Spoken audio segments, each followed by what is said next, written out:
What's up guys, Blessed Echo here, and bringing you Editing with Echo episode dose. So let's get this started. I already got the first clip imported right here, and got the music. I'm gonna grab a cinematic real quick. So I'm gonna show you guys how to do intros, or at least like basically how I do them.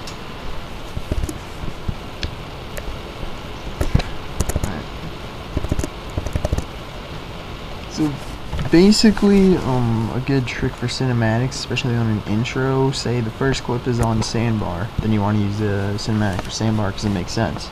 Because if you have a cinematic from Sandbar going to clip on Sandbar, it just makes sense, I guess. But I'm not sure how many I'm going to find on Rust Long, so I'm just going to grab a random one.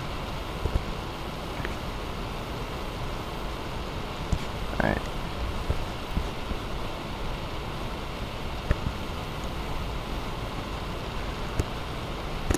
So there's cinematic.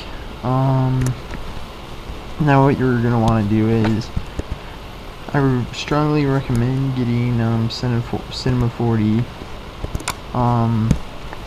Basically a text software, and it has a few more things you can do with it, but I mainly use it for text. So let's open that up.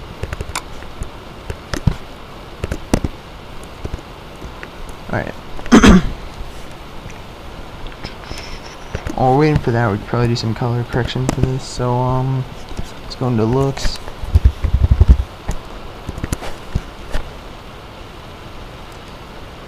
By the way, if you're I'm not sure if I went over this in the first episode, but if you're selecting a layer and you just want to add the effect to that layer without dragging onto it, just double click it. So let's press edit.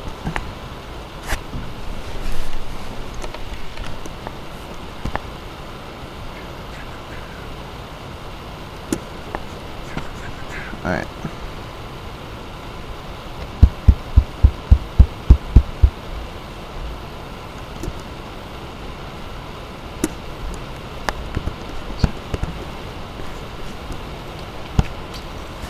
Start responding, pretty please.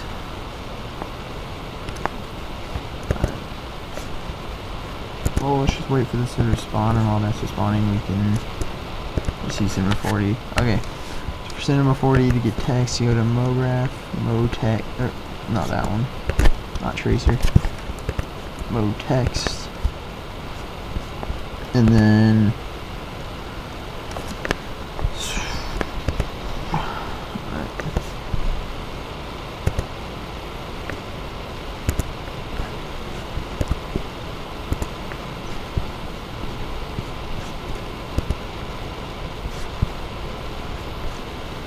start responding. Normally when I run for apps with this, it doesn't really like it because all the RAM is going to CS6.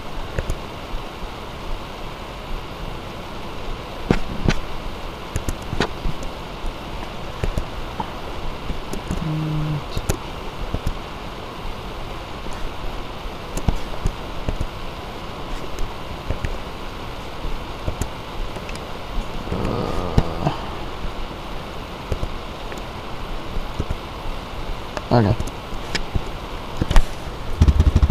Let's just do we're just making all caps actually, plus Echo presents, and then let's just say J Styles Super Zep. I'll change this to center.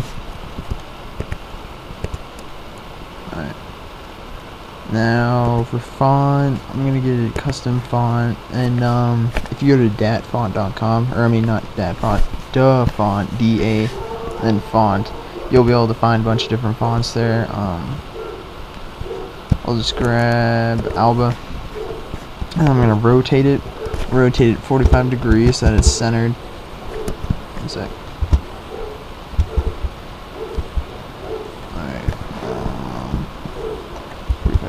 What? Oh wait, wrong one. I want to do that on H. Okay. Let me make sure I'm still recording.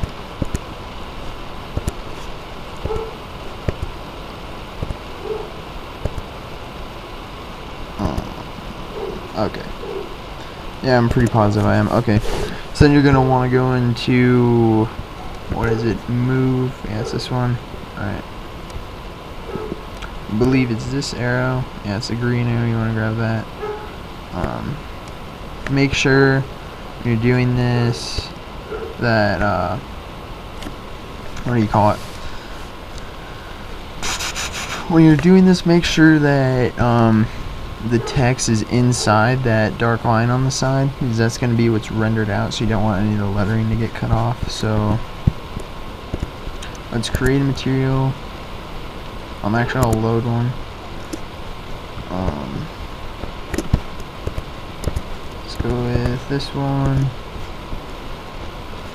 and I might as well get a little bit fancy with the text. Okay, so I'm gonna go into this. I'm gonna select it. Gonna go to Object, make the depth 100. Depth 100. Okay, go in caps, fill it cap. Make this 8. Make this 8. Then we're going to drag this onto here. Except we're going to change the texture. Yeah, the material, and we're going to make it. Let's do that color. Actually, we're going to have to make it lighter than that. Okay, yeah. And then you're going to want to do Control-C, Control-V. So there's Motex 1. We're going to get rid of that material right there. And then we're going to edit this material and get, let's just grab white and crank the brightness way up. Go into this, go into basic, into object, change the depth to 50. Okay, and then you're going to want to go to caps, change this to 10. Okay, and then I'm going to want to click on this little icon right here. It's like 2 boxes, and you gotta wait for this one to load right here.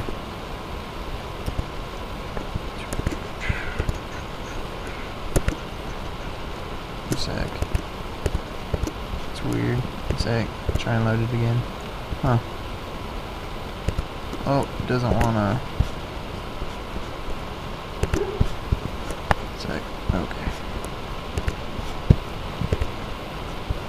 Alright, I could probably just do this by hand then. So the white one was that one. Let's see if I move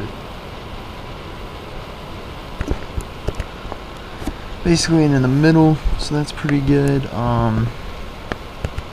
Let's crank the brightness up on this one. Still not very, or it's not where I want it, I guess. Same with this one. Let's add glow onto it actually. Actually, let's see how it looks without it. Yeah, let's add some glow. Okay. Go on glow, add some glow. One second. I have to put this onto it. There we go. Alright.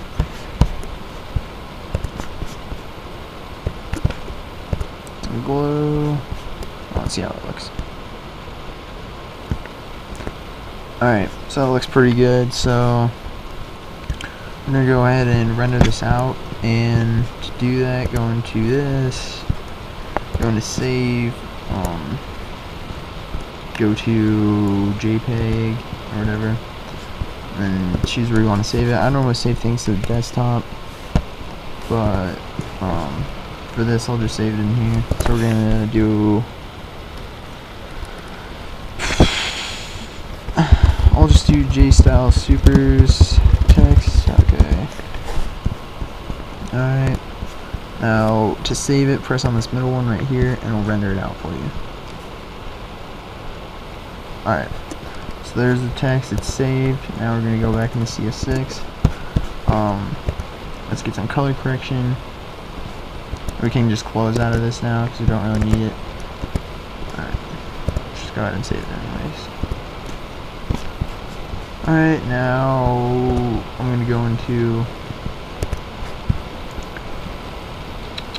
let's go into this one because it has a bunch of different CCs. Let's pick that one. Alright. Now we're gonna file, import file. Then we're gonna go into desktop, and then I believe I put it in. So let's find the folder that I put it in. Fonts in Cinema 4D. Alright. Let's grab the text that we just made. We're going to put it over top of this. I'm going to put it over top of this. Okay. Now drag this over here. Zoom in a little bit.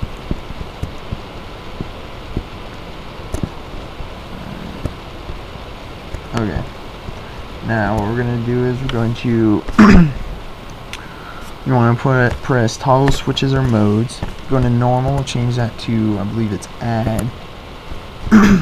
Or wait, let's find a good one. Basically you can just go through all of these and find a decent one. Go into overlay, nope. Nope. Nope. I almost kind of like that one, I'm not going to use it.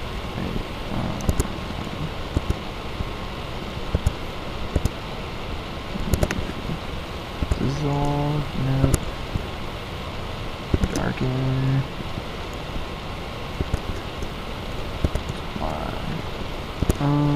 We'll find one sooner or later.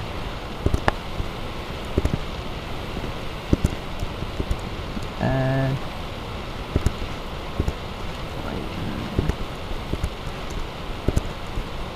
Screen. Alright, can't really find a normal one, so we're gonna leave it at normal. What we're gonna have to do is actually mask it out, and I'm gonna fast forward during this because, actually I'll just do a basic mask because it really doesn't matter that much for the sake of the tutorial. Basically you'd want to go around the entire text, and it's kind of like long and drawn out, but if you can find something like what I was just doing, going through all the modes, then that'd probably be good. So let's just make this.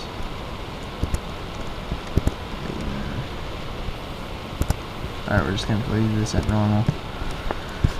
But basically, if you wanted to get all the text from Cinema 4D into CS6 and make it look good, you could do that. And then say the edges are a little bit rough from the mask, you go into, you just select the layer, press M, go into mask, and then go down on this arrow, bring the feather up to like 5 or something.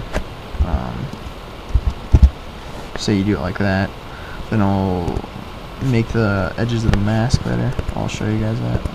See how you can see how it's kind of faded right there. So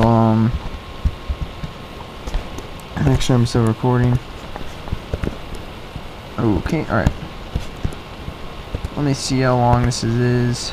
So this has been about 13 minutes. So that was basically just doing the intro thing, and one thing you can do with cinematics, so you get it from a pack, you can, and everyone uses it, but you want a different one because everyone uses it. You make it a time reverse layer. We're going to time and then reverse layer, then the cinematic will play backwards, so we'll be going in a different direction. There's some originality to it, but I'm trying to think of things I can do real quickly.